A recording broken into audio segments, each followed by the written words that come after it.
Welcome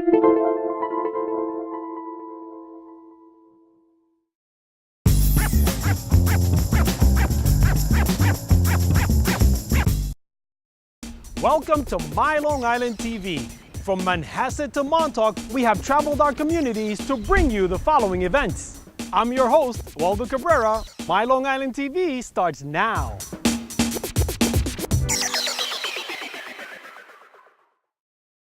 Let's go Mets!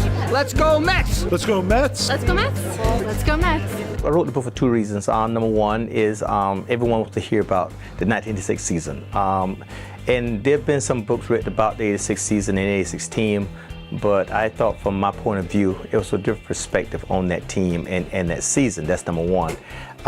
Secondly, and more importantly, I wanted to write the book because I wanted to explain people who Mookie Wilson is, what he's thinking, why he had the thoughts he had, and where he's headed from now, you know, and also hopefully inspire some people, encourage some people, and just give a little insight, you know, on life. I approach baseball with a passion. I really, really love the game, and my reward was, you know, the results of how I played, not necessarily the wins or the losses, but the entertainment that I gave to the game. I think I'm bringing out the light that even with that team, that there was some great lessons to be learned, you know, from that team, you know, and I think that's important. There's a lot been written about that team, about the, you know, the bad, you know, the bad guys won and whatever else about the party and whatever, but they were genuinely very, very close. They were a very close team, and every one of those guys, to a man, I consider to be a friend. Well, to be honest with you, we felt that we had a team to win it in '85. We fell a little bit short. We had a few injuries along the way, and it kind of cut us short, so it kind of put us behind the 8 ball a little bit. But in '86 spring training, we knew coming in spring training, we had a very good ball club.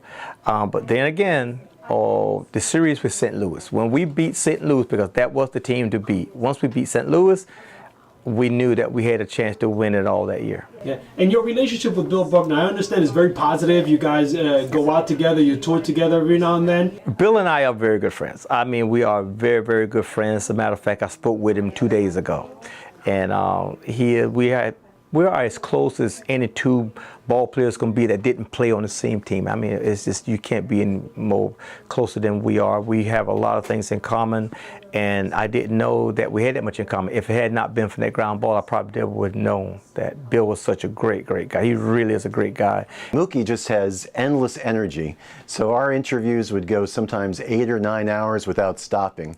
But every moment was a thrill to work with Mookie, and you know, I definitely want to make it known that it was the highlight of my writing career so far, and one of the highlights of my life. Mookie Wilson's a great ball player, and you know, he's the ambassador of the Mets, and we all love him.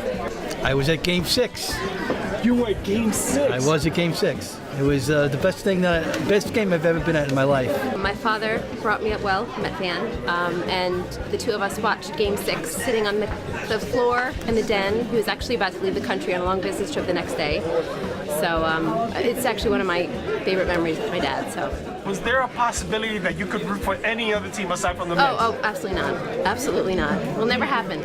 I'm a fan as well, but I'm here for my husband who couldn't be here, but he's a huge Mookie Wilson fan. So his birthday's coming up, and I could not stop it, and being that I live right here. My daughter was born in 1986, and I was holding her. She was 5 months old at the time. I was holding her watching the game. Mets were down. I was sitting there kind of in my humdrums going, oh man, it's over.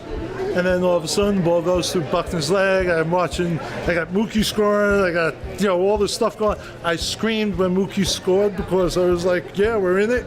My daughter cried for I screamed at the top of my lungs. My wife was upstairs. She came downstairs, what? My daughter was crying for 2 hours. She would not stop.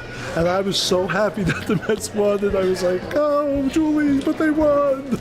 And so that's it. So I had him sign a book for her because, you know, that story lives in infamy in my house because I think it was her first horrible experience she had. And it was the best experiences of my life.